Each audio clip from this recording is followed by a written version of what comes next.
अस्सलाम वालेकुम fragmentation family, कैसे हैं आप लोग। आई होप आप सब ठीक ठाक होंगे, सेहतमंद होंगे। काफ़ी दिन हो गए, कुछ मसरूफियात की वजह से कोई नया कंटेंट नहीं बन सका, कोई नई वीडियो नहीं बन सकी। तो आज मैं काफ़ी दिनों बाद सोच रहा था कि एक वीडियो बनाएं, और ये जो टॉपिक है बड़ी क्या कहते हैं बेहतरीन परफ्यूमरी के अंदर इसका शुमार होता है एज अ नोट, जिसको हम ओरस कहते हैं, और बहुत से लोग इसको आयरस कहते हैं कि आयरस का note. Violet, powdery, western perfumery के अंदर आयरस का नोट यूज़ होता है। It's a basically iris floral, iris flower के साथ इसको क्या कहते हैं रिप्रेजेंट किया जाता है। But just to let you know कि आयरस का जो फ्लावर है वो ऑयल प्रोड्यूस नहीं करता। तो क्या होता है कि इसका बोटानिकल नेम है आयरस गार्डेनिया, और इस प्लांट की जो रूट होती है उसको ओरस कहा जाता है, और उर्दू में इसको इरसा कहा जाता है। बहुत से लोग कंफ्यूज हैं कि बनफशा हमारे ये नॉर्दर्न एरिया में एक फूल होता है जो बहुत सी अद्वियात, खांसी और इस तरह के जो गले के मामलात हैं इसकी अद्वियात में इस्तेमाल होती है। बनफशा का फूल वो एक डिफरेंट फूल है, क्योंकि बनफशा में बनफशा के फूल की खुशबू होती है। बट जब हम आयरस की बात करते हैं यानी ओरस बटर की बात करते हैं, तो ओरस जो है बेसिकली आयरस फ्लावर का रूट है, यानी उसके प्लांट की रूट मैं पिक्चर पे यहाँ पे दिखा देता हूँ। और इस रूट्स को बेसिकली निकाला जाता है। ये यूरोप के अंदर बहुत ज़्यादा काश्त हुआ है, और ये कोई बहुत एक्सपेंसिव चीज़ नहीं है, और ये इसके मेडिसिनल यूजेस भी हैं, लेकिन ज़्यादातर इसकी परफ्यूमरी के अंदर क्या कहते हैं इसका नोट यूज़ होता है। अर्ली टाइम में बैक इन 1900 के स्टार्ट में जो परफ्यूमर हज़रात थे वो नेचुरल इंग्रेडिएंट्स के साथ प्ले करते थे। तो उस ज़माने में जो ओरस का क्या कहते हैं नोट होता था वो जेन्युइन यूज़ होता था, क्योंकि परफ्यूमरी जो है वो इतनी ज़्यादा रीच आउट नहीं हुई थी कॉमन पर्सन के लिए। ज़्यादातर रॉयल लोग या जो अमीर तबका था वही इसको अफोर्ड कर पाता था। तो अब जाके जो ओरस है इसको बहुत ज़्यादा लेबर कॉस्ट की वजह से बड़ा एक्सपेंसिव नोट यूज़ माना जाता है। तो ओरस है क्या basically, as I told you before कि आयरस फ्लावर जो है बेसिकली इसकी अपनी कोई खुशबू नहीं होती है, लेकिन इसी प्लांट का जो रूट होता है उस रूट को बेसिकली निकाला जाता है। एटलीस्ट प्लांट 2 से 3 साल ओल्ड हो, यानी 2 से 3 साल की एज के बाद इसको क्या कहते हैं नीचे से खींच लिया जाता है, और उसकी रूट्स को साफ करके ड्राई कर दिया जाता है। अच्छा, होता ही है कि जब ड्राई करने से आफ्टर ड्राइंग इट आउट इसको वेयर हाउसेस के अंदर स्टॉक किया जाता है at least for couple of years, at least 1 साल से ऊपर। और अच्छा जी, फर्दर टू डैट जब इसको क्या कहते हैं साफ़ करने के बाद ड्राई करने के लिए वेयर हाउसेस के अंदर स्टॉक किया जाता है, तो with the passage of time इसके अंदर एक केमिकल रिएक्शन होता है जिसको आयरन कहा जाता है।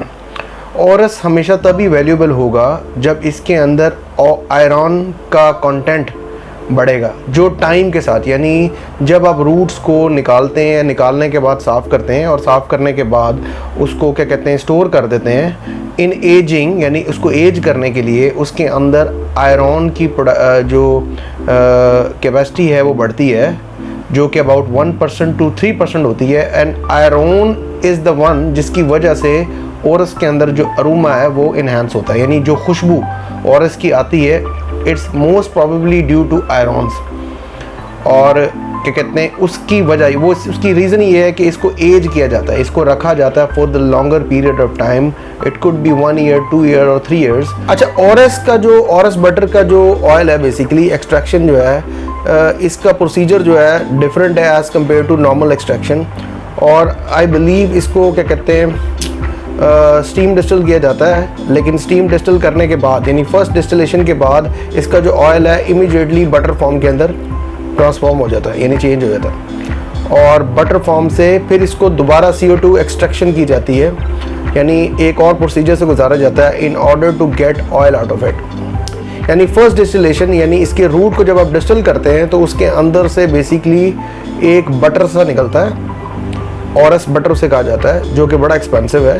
अब ऑरस बटर को फर्दर प्योरीफाई करने के लिए कि उसके अंदर से वो एरोमेटिक कंपोनेंट को निकालने के लिए इसको या तो क्या कहते हैं दोबारा CO2 एक्सट्रैक्शन की जाती है, यानी एक और प्रोसीजर से गुजारा जाता है, और फिर जो ऑयल आता है वो ऑयल जो है इस काबिल होता है जो एक अच्छा नफीस अरोमा ऑरस का दे सके। या फिर इसको बहुत से लोग टिंचर करते हैं, यानी ऑरस बटर को टिंचर करने के बाद उसको वेपरेट करते हैं, यानी टिंचर के प्रोसीजर से गुजार के, और फिर उसको प्योरीफाई करके उस कंटेंट को यूज़ करते हैं अपने परफ्यूम इंग्रेडिएंट के तौर पे। ऑरस बेसिकली बेस नोट है, और इसकी खुशबू अगर आप इमेजिन करें तो इसकी खुशबू कुछ ऐसी है जैसे एक रूटी स्मेल, रूटी बट पाउडरी। बेसिकली इसकी जो खुशबू है रूटी है, लेकिन उसके अंदर से फ्लोरल कंपोनेंट यानी फूलों की खुशबू साथ आती है, जो एक्सप्लेनेबल नहीं है अनटिल अनलेस कि आप इसको एक्सपोज करें अपने नाक के साथ। ये बहुत ही अच्छा बेस नोट है, बाय बेस कि इसके ऊपर अगर आप परफ्यूम बनाते हैं तो उसकी लास्टिंग बहुत देर तक रहती है।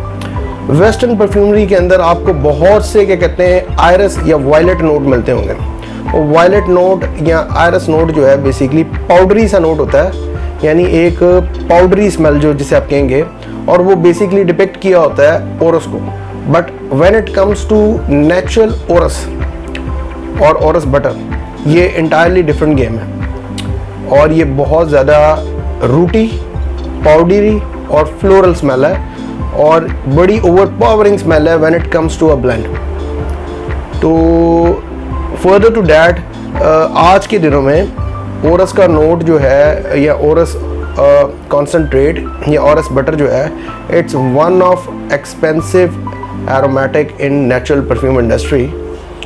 After Musk, ambergris, it comes in third place कि ये बहुत ही एक्सपेंसिव एरोमेटिक है, और मोस्टली ये फ्रांस या यूरोप से क्या कहते हैं एक्वायर किया जाता है, और ये एक एक्सपेंसिव कंपोनेंट है to play with as well.